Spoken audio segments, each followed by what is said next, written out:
Hey everybody, welcome back to the channel. This is Robert Smirking Gun Reviews. We're back with a waited for Blu-ray for a movie that I really am disappointed that I didn't get to go see at the movies. And that's Mission Impossible Fallout, the sixth movie in the franchise. And they seem to just keep getting better. I made the excuse that how good could this one be? 6 movies in. 2 was the only one that wasn't good. But when I saw 2, I was also a big dummy, and I thought it was good. But knowing now what knowing now what I wish I knew then, Mission Impossible 2 is not a good movie.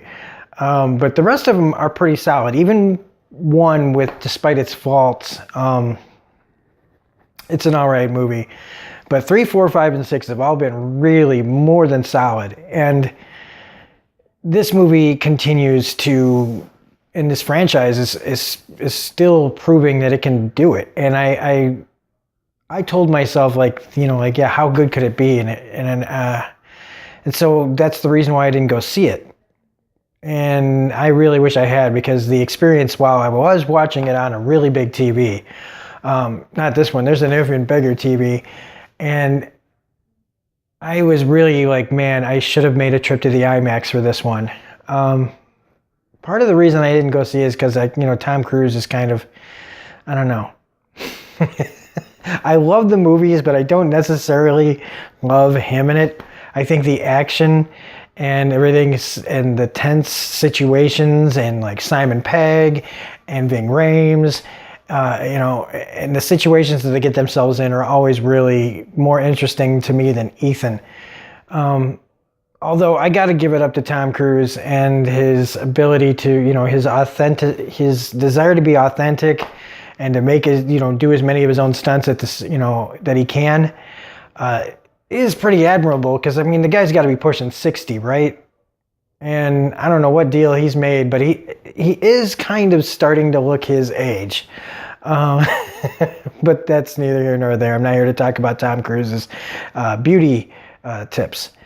We're here to talk about Mission Impossible Fallout. So, since the few people that will watch this, I want to be honest with you. So, it is a really good movie, but there are some things that I didn't really like, and that is the end. I called it about 10 minutes before, like the end scene, like the big plan.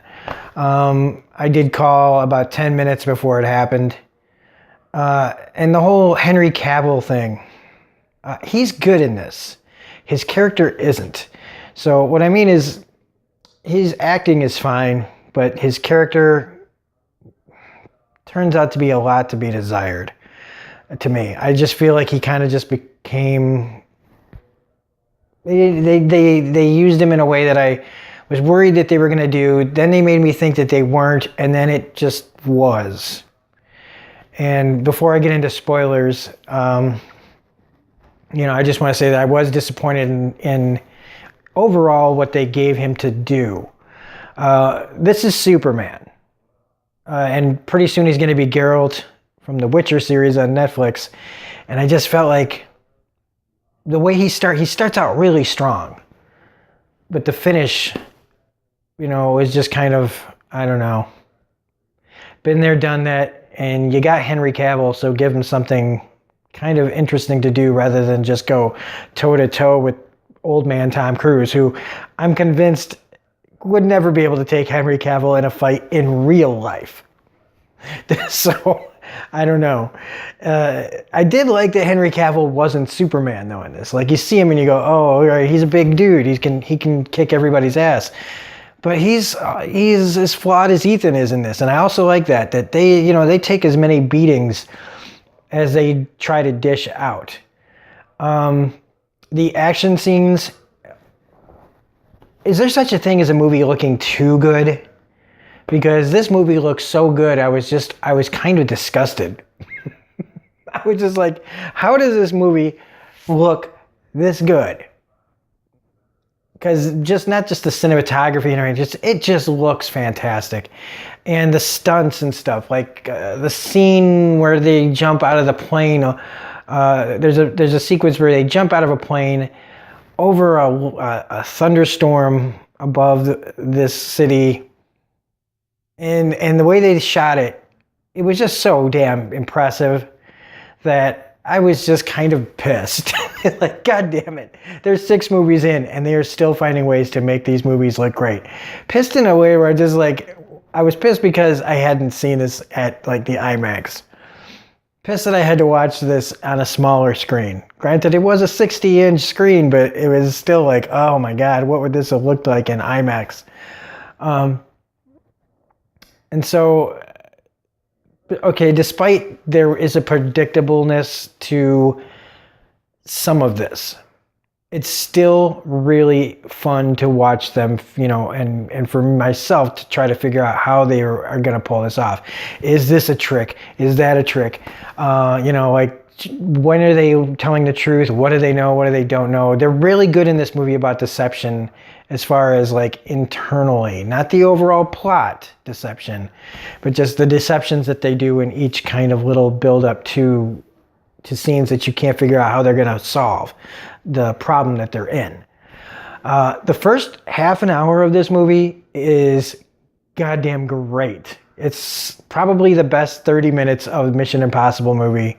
About 30, 40 minutes solid. Straight through. That first 40 minutes is incredible. And not to say that the rest of it isn't pretty good, but that first 40 minutes or so is some of the best they've ever done. Easily. And so I do highly recommend this movie. I do see why it made so much money. And I don't know how long Tom Cruise can keep doing this. But he's got to have probably at least one more in him. And I don't know who they'd pass the torch to. Maybe Henry Cavill. Oh, wait, you know, well, we'll get to that. But they can't pass it on to him. But somebody of his caliber, I guess they could give it to. And so, yeah, rent this. If you haven't seen it, see it. If you have seen it, hopefully you liked what I had to say, and I'm saying how good this movie was. So, but now we're going to get into spoilers. So now I get to talk about some of the things that happened and what I felt about them. So from here on out, it's full spoilers. So when I talked about Henry Cavill, and I just felt like, is he a good guy? Is he a bad guy? I thought it would be great if he was just the guy in the middle who would be willing to make the calls that Ethan couldn't. And instead they just made him the bad guy. That he's the lark guy, and I thought, while it was cool how they tricked him into revealing his plan, kind of a Scooby-Doo fashion, right? Like, usually the villain in Scooby-Doo's the one in the mask. Instead, it's the heroes in the mask that catch the Scooby-Doo. Like, you know, everything would have been fine if it weren't for you meddling kids and pull off the mask. They get him to reveal his plans to a guy in a rubber mask. It was a little predictable at the end where I was like, oh shit, they tricked him. Just like it took me, like in the first half hour, I really thought that they blew up 3 cities. I really thought that they did that. It wasn't until near the end where I was like, man, they're not going to read no manifesto on TV. That's when I figured out that that was a trick. But up to that point, it was really fantastic. So anyway, to get back to Henry Cavill though, just making him the bad guy, maybe that was something that he wanted to do. Like, everybody knows me as Superman, but let me be the bad guy. It just felt like, why him? He was much more interesting as a gray area. He could be good, he could be bad. I mean, kind of like the opposite of Ethan, who is so good that it's a little saccharine at times. Just not being able to lose anyone. Now, I know in the first movie he lost everyone, and maybe that's why he will not let anyone die. But without ever letting anyone die, there are no stakes. And it just felt like no matter what situation that these characters were in, I never felt like they were going to die. Even near the end where Benji's getting, you know, in some trouble, I thought, no, they're not going to do it. They don't have the balls. They just don't. And that's my problem with it, is that while there are some really intense scenes, in the end, I was more like, I felt tense, just kind of like, not in a way that I was worried about the characters, just as how invested into the action scenes I was. And even, you know, with Michelle Monaghan coming back at the end, which I did call, I was like, as soon as they said that there is a medical camp, I was like, oh, that's where she's going to be. She's a doctor. She's working Doctors Without Borders. And that's the whole thing, is to get her there, because he said he was her guardian angel and he would be able to kill her. Well, how would he be able to kill her himself unless she was close by? So I figured that out it didn't change the fact that there's some pretty intense stuff here. But again, mortally, I was not worried about any of these characters at all. And so, and another thing, it started to get a little too Fast and the Furious-y.